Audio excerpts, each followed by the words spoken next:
오늘 함께 볼 말씀은 요한계시록 22장 21절 되겠습니다. 제가 읽겠습니다. 우리 주 예수 그리스도의 은혜가 너희 모두와 함께 있기를 원하노라. 아멘. 자, 우리가 지금 읽은 이 구절은 일반적으로 편지 끝에 사용하는 그런 말입니다.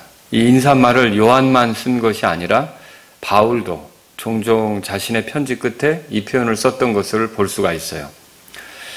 예를 들면 로마서를 끝낼 때 이런 식으로 말했는데요. 로마서 16장 20절에서 우리 주 예수 그리스도의 은혜가 너희와 함께 있기를 원하노라. 아멘. 그렇게 했어요. 특히 제가 로마서 16장 24절을 여러분에게 읽어드릴 텐데 여러분은 지금 계시록 22장 21절을 펴놓고 눈으로 그거를 보세요. 제가 로마서 16장 24절을 읽어드립니다. 우리 주 예수 그리스도의 은혜가 너희 모두와 함께 있기를 원하노라. 아멘. 어때요? 똑같죠? 글자 하나 틀리지 않고 똑같습니다. 또 바울은 이런 식으로 빌립보서를 끝낼 때도 그렇게 말했는데 빌립보서 4장 23절에 보니까 우리 주 예수 그리스도의 은혜가 너희 모두와 함께 있기를 원하노라. 아멘. 그렇게 했고요.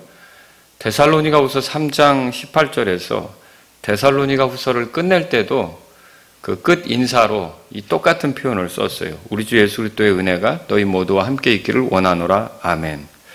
자, 이렇게 볼 때 그 로마서나 빌립보서나 데살로니가 후서에서 바울이 보여주고 있는 그 끝인사는 지금 요한이 보여주고 있는 요한계시록의 그 끝인사와 같다는 걸 알 수 있어요. 근데 여기서 우리가 생각해 봐야 될 게 바울도 그렇고 요한도 그렇고 이들이 성경의 기록자인 것은 사실이지만 성경의 원래 저자는 누구냐? 성령님이십니다. 그렇다면 성령님께서는 각각의 교회들에게 항상 이 동일한 인사말을 남기고 계신다 이렇게 볼 수 있는 거죠. 특히 오늘 본문에서 너희 모두와 함께 있기를 원하노라 하면서 너희 모두라는 말을 사용하고 있는데 이것은 성령님께서 그리스도인들이 살아가는 동안 뭐가 그렇게 중요한지 보여주고 있다는 거예요. 그래서 오늘 제 설교는요, 그리스도인의 삶에서 정말 중요한 것이 무엇인지를 여러분과 함께 살펴보는데 초점을 맞추려고 합니다. 자, 그럼 그리스도인의 삶에서 정말 중요한 게 뭡니까? 다른 게 아니라 그게 은혜입니다. 은혜. 그래서 첫 번째로 은혜에 대해서 좀 살펴보겠습니다. 그러면 은혜가 뭡니까? 은혜는 받을 만한 자격이 없는 자에게 주어지는 하나님의 호의, 이걸 말해요. 그러니까 그것은 이제 받게 되는 사람의 어떠한 형편, 어떠한 그 상태, 이런 것과 상관이 없어요. 그저 주는 사람이 원해서 베푸는 그런 호의다. 이렇게 볼 수 있어요. 그게 은혜입니다. 그래서 우리가 하나님의 은혜다. 이렇게 하면 하나님께서 누군가에게 뭔가를 베푸실 때 그거를 받게 되는 사람의 상태, 이런 것과 상관없이 그 받게 되는 사람이 어떠한지와 상관없이 자신의 호의를 베푸시는 것, 이걸 우리가 이제 은혜다, 하나님의 은혜다 그렇게 말할 수가 있어요. 그러니까 하나님께서 베푸시는 것이 은혜로 주어질 때는 그걸 받아 누리는 사람의 노력이나 수고와는 상관이 없는 거예요. 오직 하나님의 호의로 주어지는 것이다 그렇게 볼 수 있는 거죠. 그런데 기독교에서 은혜를 빼버리면 더 이상 기독교가 아닙니다. 그리스도인은 은혜로 구원받습니다. 그래서 에베소서를 보면 에베소 2장 5절에 은혜로 구원받는다는 말이 써 있고요. 에베소 2장 8절에는 너희가 믿음을 통해 은혜로 구원을 받았다. 그런 표현이 있어요. 이건 뭘 얘기합니까? 우리가 구원받는 것이 우리 스스로의 노력, 수고의 결과가 아니라는 거죠. 그래서 구원받은 사람은 자랑할 게 없는 거예요. 이거는 우리가 얼마나 심각한 죄인이었으며 얼마나 하나님을 대적해 왔든지 이건 하나님께서 우리에게 베푸시는 호의로 구원이 주어진다. 그렇게 말할 수 있는 거죠. 또 그리스도인은 은혜 안에서 자라갑니다. 베드로후서 3장 18절을 참고해 보면 확인하실 수 있습니다. 그 아버지의 사랑을 깨닫고 그리고 아버지가 얼마나 나에게 은혜를 베풀었는지 알게 되면 자녀가 철이 들게 되죠. 그때 철이 들면 이제 알아서 아버지를 존중하게 돼요. 그리고 아버지 귀한 줄 알고 아버지를 따르게 되는 거죠. 그것처럼 하나님의 사랑을 깨닫고 하나님의 은혜를 깨달으면 어떻게 되느냐? 이 그리스도인도 철이 들어요. 그러니까 영적으로 성장하는데, 자라가는데 이 은혜가 이렇게 필요하다는 거죠. 그래서 영적 성장을 위해서라면 하나님의 은혜를 깨닫는 일이 우선 되어져야 돼요. 이 은혜를 깨닫지 못하고 뭔가 막 이렇게 나름 노력하고 수고하는 것은요, 정말 피곤한 일, 고된 일이 될 거라는 거죠. 자, 그리고 그리스도인은 은혜로 섬김의 기회를 얻습니다. 그러니까 우리가 뭔가를 해볼 수 있는 기회를 얻는 것, 이것도 은혜란 말이에요. 그리고 이런 것들을 감당할 수 있는 것도 결국 은혜란 말이에요. 기회를 얻었지만 내 건강이 악화된다든지, 또 나를 도울 수 있는 사람을 만나지 못한다든지, 여러 가지 일이 틀어져 버리면 어려운 거거든요. 그러니까 기회도 은혜고, 그 기회를 따라 섬길 수 있는 것도 어떤 능이 주어지는 것도 은혜다, 이렇게 말할 수 있는 거예요. 고린도전서 15장 10절에 보면 바울이 이렇게 말했어요. 하나님의 은혜로 내가 지금의 내가 되었으니 내게 베푸신 그분의 은혜가 헛되지 아니하여 내가 그들 모두보다 더 많이 수고하였으나 내가 아니요 오직 나와 함께 하신 하나님의 은혜로다. 자, 이 구절을 보면 바울이 지금 섬길 수 있는 기회를 갖게 된 게 하나님의 은혜라고 말하는 거예요. 과거에는 하나님을 대적했던 사람인데, 하나님의 교회를 심히 핍박했던 사람인데, 이제는 하나님의 교회를 세우는데, 그리고 그 교회에 지체들이 더해지도록 복음을 전하는데 하나님으로부터 섬길 기회를 갖게 된 것은 은혜라는 거죠. 그리고 그런 기회에 다른 사람들보다 더 많이 수고할 수 있었던 것, 열심을 내서 어떤 일들을 할 수 있었던 것도 하나님의 은혜다, 그렇게 말하고 있는 거예요. 그래서 주어진 기회를 존중하게 만드는 것, 그리고 그 기회에 최선을 다하도록 만드는 게 뭐냐? 은혜라는 거죠. 그래서 하나님의 은혜를 아는 사람, 하나님의 은혜를 깨달은 사람은요, 열심을 다하여 하나님을 섬길 수밖에 없습니다. 또 그리스도인은 은혜로 죄를 이깁니다.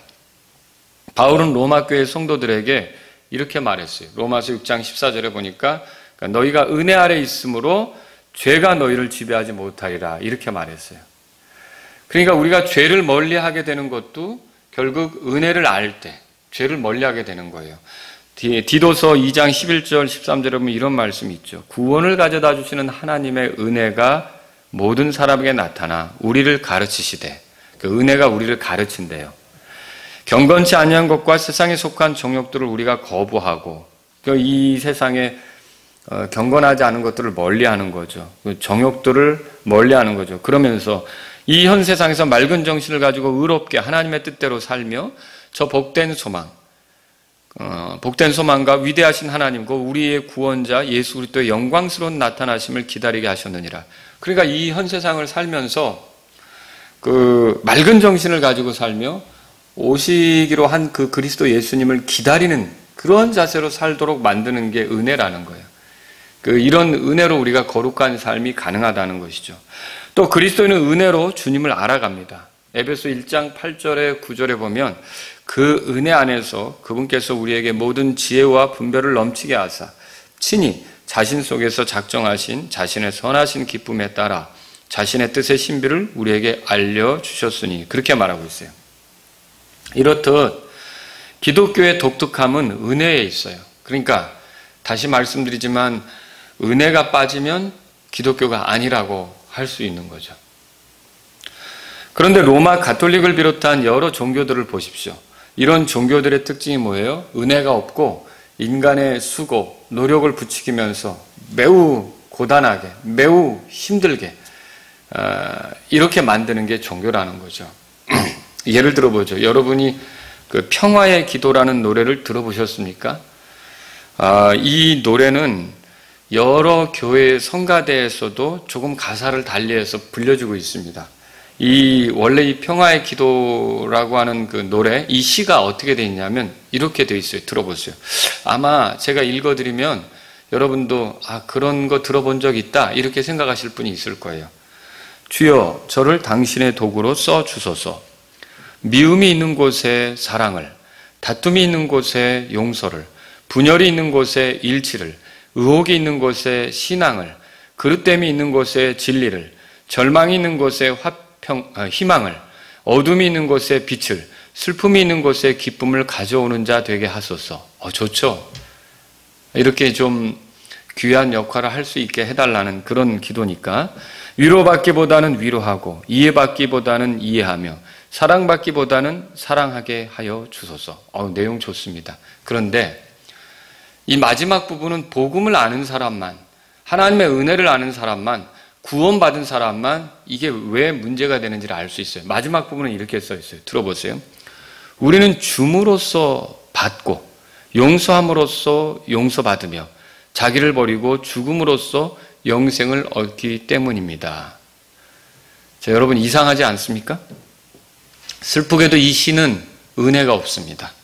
줌으로써 받고 용서함으로써 용서받고 자기를 줌으로써, 그러니까 희생함으로써 영생을 얻는다. 이렇게 이 말을 하고 있는데요. 이것은 다시 말하면 이거예요. 내가 하나님으로부터 무언가를 받고자 한다면 먼저 줘야 되고, 내가 하나님으로부터 죄사함을 받고자 한다면 먼저 누군가를 용서해야 하며, 내가 하나님으로부터 영원한 생명을 얻고자 한다면 자기를 희생하는 일이 먼저 있어야 된다는 것이죠.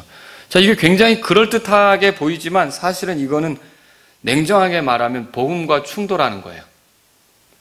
그러니까 바울이 진술하는 것에 따르면 다른 복음이죠. 저주받을 겁니다. 은혜가 없습니다. 그래서 한낱 종교적인 노래에 불과한 거죠. 이렇게 그 은혜가 빠지고 나의 어떠함을 통해 뭔가를 얻을 것처럼 생각하는 것, 이런 것들은 아직 구원에서 멀고 또 이렇게 그리스도인으로서 진정으로 살아가는 삶에서 멀다고밖에 말할 수 없는 겁니다. 은혜는 무언가를 하게 만드는 동력이죠. 바울은 그가 누군가에게 무엇을 주어서 받은 게 아니며, 누군가를 용서해서 그가 하나님께 죄사함 받은 게 아니며, 그가 자기 자신을 희생했기 때문에 영생을 얻은 게 아닙니다. 그는 반대로 아무런 자격도 없는데 그리스도 예수님 안에서 은혜로 이제 먼저 받았기 때문에 누군가에게 줄 수 있게 되었고, 먼저 죄사함을 받았기 때문에 다른 이들도 용서하게 되었고, 먼저 영원한 생명을 얻었기 때문에 죽음도 두려워하지 않고 언제든 죽을 각오가 되어 있는 사람으로서 자기를 희생할 수 있었던 거예요. 이렇게 그의 삶을 바꿔놓은 게 은혜란 말이에요. 그러니까 은혜가 있으면 사람이 달라지게끔 되어 있다는 거죠. 만일 은혜로만 우리가 이런 것도 할 수 있고 저런 것도 할 수 있게 된다면, 우리가 그런 걸 할 수 있게 됐을 때 자랑할 게 뭡니까? 우리에겐 자랑할 게 없는 거죠. 기회를 얻든지 수고하든지 어떤 열매를 맺든지 우쭐댈 수가 없는 거예요. 그래서 남들보다 대단하다 이렇게 하면서 스스로 우월하게 여길 필요도 없는 거죠. 우리는 그저 은혜를 베푸신 하나님, 그리고 주님만 찬양할 수밖에 없게 되는 거죠. 그래서 그리스도인에게 중요한 게 뭐냐? 은혜예요. 그래서 이 마지막에 우리 주 예수 그리스도의 은혜가 너희 모두와 함께 있기를 원하노라, 그렇게 되어 있는 거예요. 더군다나 어떤 은혜냐? 우리가 두 번째로 생각해 볼 게 이거예요. 우리 주 예수 그리스도의 은혜란 말이죠. 하나님께서 우리를 구원하실 때, 우리를 부르실 때 우리의 행위로 그렇게 하는 것이 아니라고 성경에 기록되어 있어요. 디모데후서 1장 9절에 보면 이렇게 되어 있죠. 바울이 디모데에게 쓴 내용인데, 그분께서 우리를 구원하시고 거룩한 부르심으로 부르신 것은 우리의 행위에 따른 것이 아니요 자신의 목적과 은혜에 따른 것이니라. 그 은혜는 세상이 시작되기 전에 그리스도 예수님 안에서 우리에게 주어졌으나, 바울은 지금 그리스도 예수님 안에서 주어진 은혜를 말하고 있어요. 이 은혜가 주 예수 그리스도의 은혜예요. 여기서 주라고 하는 말에 여러분이 주목할 필요가 있어요. 자, 이 주라는 말은 구약에서 여호와를 표현하는 단어입니다. 킹제임스 성경의 역자들은요, 이 하나님의 이름을 함부로 언급할 수가 없어서 주권자를 의미하는 히브리 단어 아도나이를 가져다가 여호와를 표현하게 됐어요. 그리고 이 아도나이에 해당하는 그 단어, 이것이 신약 성경에서 그 예수님을 주로 표현할 때 같이 사용이 됐어요. 그러므로 주 예수 그리스도라는 말은 예수 그리스도께서 하나님이시라는 것을 말하고 있어요. 그래서 예수 그리스도께서 하나님이시면서 우리에게 경배받기 합당하신 분이 되는 거죠. 계시록 7장에 한번 보세요. 계시록 7장. 거기 11절에 보면 모든 천사들이 왕자와 장로들과 내 짐승 주위에 섰다가 왕자 앞에 얼굴을 대고 엎드려 하나님께 경배하여 이렇게 돼 있어요. 이르되 아멘, 찬송과 영광과 지혜와 감사와 존귀와 권능과 힘이 우리 하나님께 영원 무궁토록 있으리로다. 아멘 하더라. 그러니까 하나님께 경배하면서 하나님을 높이는데요. 이게 이제 계시록 5장 12절에 보세요. 여기 보면 왕자와 짐승들과 장로들을 둘러싼 수많은 천사들의 음성이 있었는데 그 음성이 그 큰 음성으로 뭐라고 말하냐면 이렇게 돼 있어요. 12절에 그들이 큰 음성으로 이르되 죽임을 당하신 어린 양께서, 아까 7장에서는 하나님께 그랬단 말이에요. 그런데 어린 양께서 권능과 부와 지혜와 힘과 존귀와 영광과 찬송을 받게 합당하시도다 이렇게 말했어요. 그러면 하나님께 드리는 경배를 어린 양께도 드리고 있다는 거죠. 어린 양이 누구세요? 어린 양이 예수님이시죠. 자, 그 6절에 보면 5장 6절에 또 내가 보니 보라 왕자와 내 짐승의 한가운데와 장로들 한가운데 전에 죽임을 당한 것 같은 어린 양께서 서 계시더라 그랬어요. 이 어린 양이 누구냐면 예수님을 말하는 거죠. 결국 예수 그리스도는 누구냐? 하나님이세요. 그러면 예수 그리스도의 은혜라는 것은 뭘 얘기하는 거냐면요. 하나님께서 피조물에게 베푸시는 은혜를 말하는 거예요. 하나님께서 피조물을 사랑하신 은혜다. 그렇게 할 수 있어요. 자, 그래서 이 은혜는요. 거룩하신 분이 죄인을 사랑하신다? 심판자께서 죄인을 사랑하신다? 이게 바로 은혜죠. 공의로우신 분이 불법을 행한 자들을 사랑하신다? 이게 은혜예요.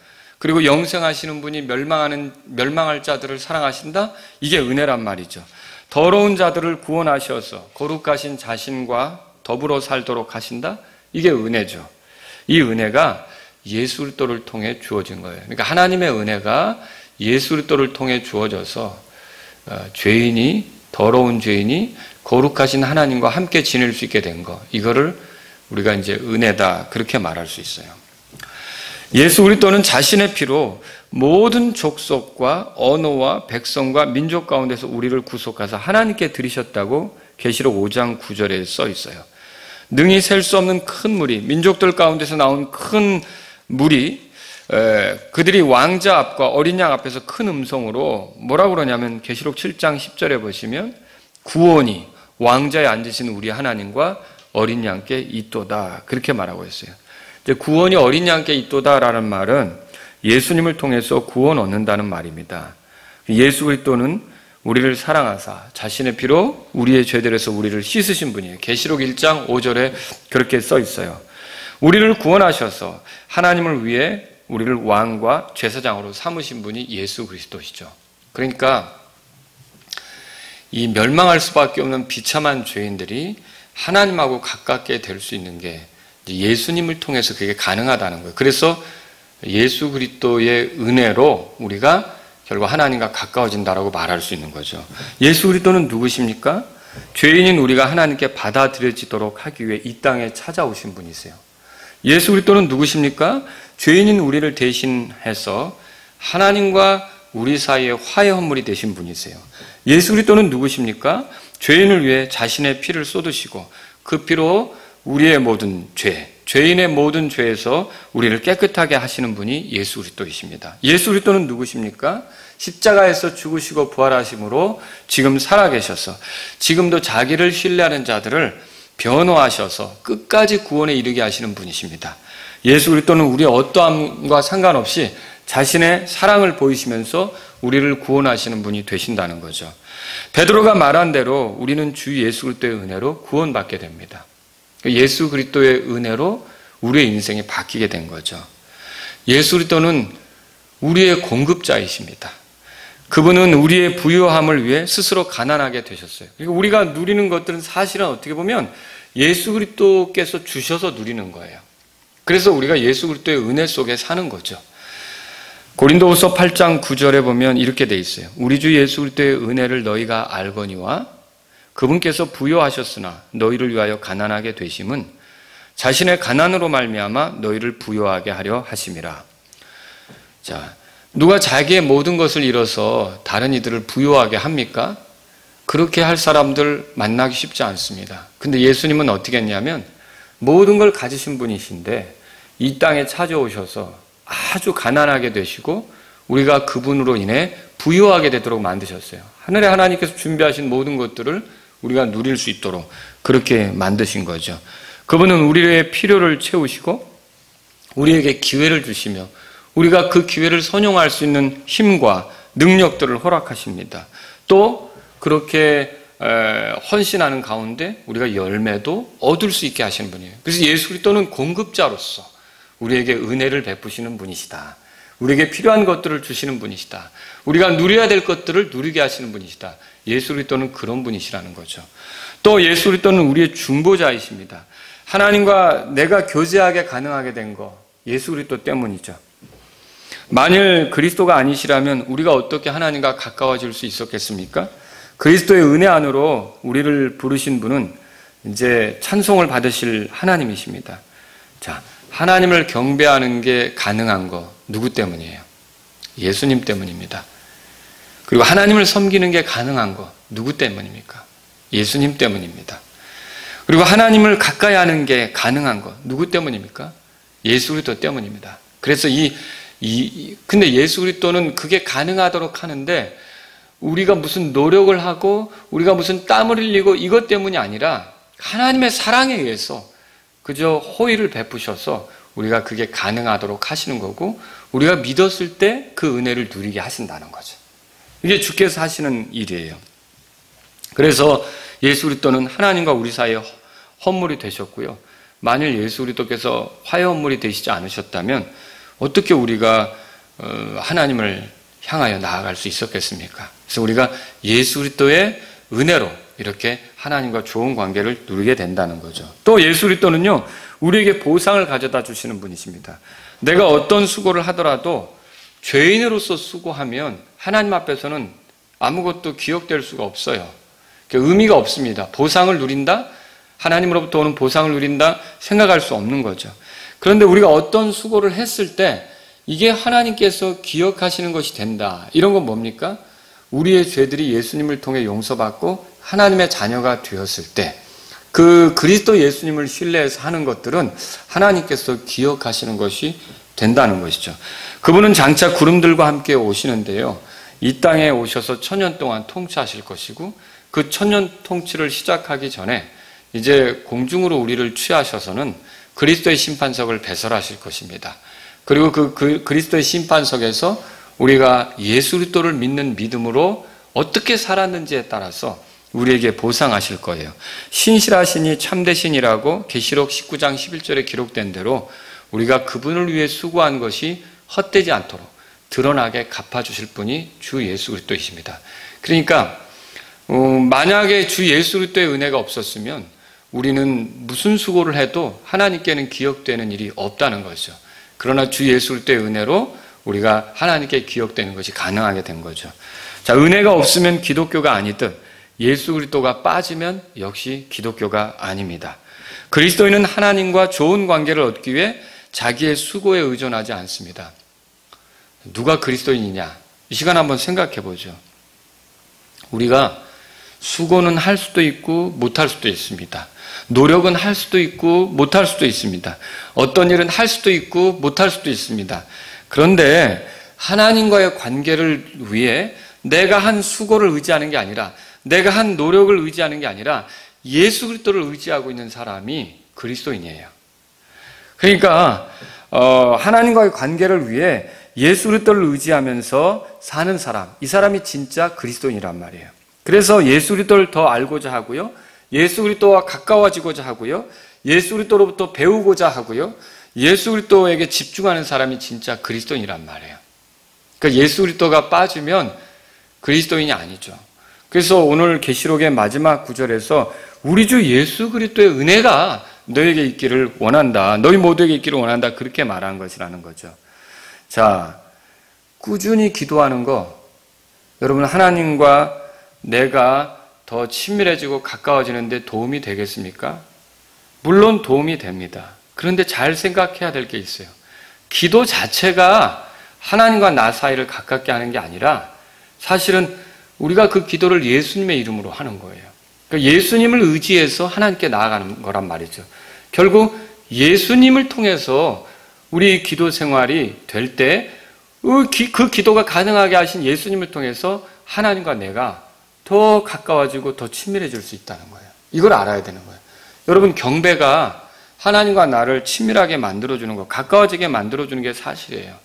그러나 경배 자체가 그렇게 하는 게 아니에요. 이 경배가 가능하도록 이끄시는 예수 그리스도 때문에 결국 경배를 통해 나아갈 때마다 하나님과 내가 더 가까워지는 거예요. 그 중요한 건 뭐예요? 경배 자체가 아니라 경배가 가능하도록 지성소에 들어갈 담대함을 얻게 하신 예수 그리스도의 피가 있기 때문에 우리가 그 그리스도의 은혜로 하나님과 가까워지는 거죠. 성경 읽는 것도 어때요? 마찬가지예요. 성경 읽는 것이 하나님하고 가까워지게 하는 게 틀림없습니다. 그러나 중요한 건 성경 읽기 자체가 아니에요. 바리새인들 얼마나 성경 읽었습니까? 그럼 뭐가 우리를 하나님하고 가까워지게 합니까? 성경이 증언하는 예수님이 하나님과 우리를 가까워지게 하는 거예요. 그래서 이 하나님과 우리를 가깝게 하는 거는 우리의 종교적 활동, 이게 필요한 것은 맞지만 우리가 예를 들어서 성경도 읽고 기도도 하고 경배하러 교회도 가고 뭐 이런 그런 말하자면 이런 일들이 필요한 것은 맞지만 실상은 이게 우리를 하나님과 가깝게 해주는 게 아니라 그걸 의지하는 게 종교예요. 그러니까 그걸 의지하는 게 종교인데 이걸 우리에게 가능하게 하시는 예수 그리스도를 의지하는 것, 이게 정말 주께서 우리에게 원하시는 바고 그걸 우리에게 주시려고 했다는 거예요. 그래서 우리는 그리스도의 은혜로 하나님하고 가까워진다는 것을 기억하시면 좋겠습니다. 자, 성령님은 성경 기록의 맨 마지막에 우리 주 예수 그리스도의 은혜가 너희 모두와 함께 있기를 원하노라, 이 말을 남기셨어요. 죄인인 우리를 사랑하셔서 죄인인 우리가 하나님과 가까워지도록 기꺼이 자기 목숨을 내주시고 또 우리에 대한 사랑을 표현하신 분이 예수 그리스도이십니다. 바로 이 예수 그리스도의 은혜가 너희 모두에게 있기를 원한다. 너희 모두와 함께 있기를 원한다. 이게 성령님이 우리에게 주시는 메시지라는 거죠. 예수님은 자신을 믿는 자들의 죄들을 하나님께 용서받게 하시고요. 예수님은 변호자로서 지금도 살아계셔서 그 믿는 자들, 예수님을 믿는 자들 편에 서셔서 변호하시고 하나님께서 그 믿는 자들 안에 이루시려는 일을 끝까지 이루어지도록 이끄시는 분이 되시는 거예요. 주 예수 그리스도의 은혜는 우리가 다른 이들을 대하는 태도에도 변화를 줘요. 그분의 은혜를 깨달으면 깨달을수록 우리는 어떻게 됩니까? 나같이 부족한 사람에게 베풀어주는 예수 그리스도의 은혜를 알수록 우리는 우리 눈에 부족하게 보이는 다른 지체들에 대해서도 어떻게 우리가 대해야 하는지를 알게 돼요. 그러니까 은혜로부터 배우면 우리가 다른 사람을 은혜로 대하게 되는 거죠. 그래서 주께서는 이렇게 성령님께서는 성도들에게 우리 주 예수 그리스도의 은혜가 너희 모두와 함께 있기를 원하노라, 이렇게 말씀하셨던 겁니다. 또 주 예수 그리스도의 은혜가 있다면요, 마귀도 두렵지 않습니다. 세상의 유혹도 두렵지 않습니다. 핍박자들도 두렵지 않습니다. 내 자신의 약함도 두렵지 않습니다. 심지어 육신도 두렵지 않습니다. 그리고 내가 넘어지는 그런 넘어져서 범한 죄들 있죠. 이것도 나를 끝내지는 못합니다. 그러므로 그리스도인들에게 필요한 것은 뭐예요? 주 예수 그리스도의 은혜가 넘치는 삶이에요. 그래서 이 성령님은 이 편지 그리고 또 이 성경을 읽는 모든 사람들에게 우리 주 예수 그리스도의 은혜가 너희 모두와 함께 있기를 원하노라, 이렇게 말씀하셨던 거예요. 우리는 은혜 속에서 강해집니다. 은혜 속에서 견딜 수 있습니다. 자포자기하는 게 아니라 하나님께 대한 기대와 소망을 가지고 견딜 수 있습니다. 우리는 우리 주 예수 그리스도의 은혜로 죄를 멀리하고 거룩하게 살아갈 수 있습니다. 우리가 죄 짓는 순간은 이 은혜를 잊었을 때, 그 은혜를 망각했을 때 죄를 짓게 됩니다. 은혜가 우리를 사로잡는다면 우리는 죄로부터 멀어질 수 있습니다. 근데요, 반대로 죄에 넘어졌을 때라도요, 여러분, 우리가 이 그리스도의 은혜, 예수 그리스도의 은혜를 생각하고 묵상하게 되면 이 예수 그리스도의 은혜에 의해서 돌이킬 수가 있게 되는 거예요. 이 그 예수 그리스도의 은혜는 우리를 다시 시작하게 만드는 거예요. 그래서 성령님은 오늘날 이 성경을 읽는 사람들에게 뭐라고 말씀하십니까? 예수 그리스도로부터 은혜와 평강이 너희 모두에게 있기를 원하노라. 그렇게 했던 거예요. 그래서 이제 주 예수 그리스도의 은혜가 너희 모두에게 있기를 원한다는 말로 성경이 마무리되는 거예요. 오늘 우리는 이 은혜를 감사하면서 이 은혜를 더 갈망하는 자들이 되기를 바랍니다. 야고보서에 보면 이렇게 써 있어요. 하나님께서는 이 은혜를 우리에게 풍성히 주시는데 더 주시려고 하시고요.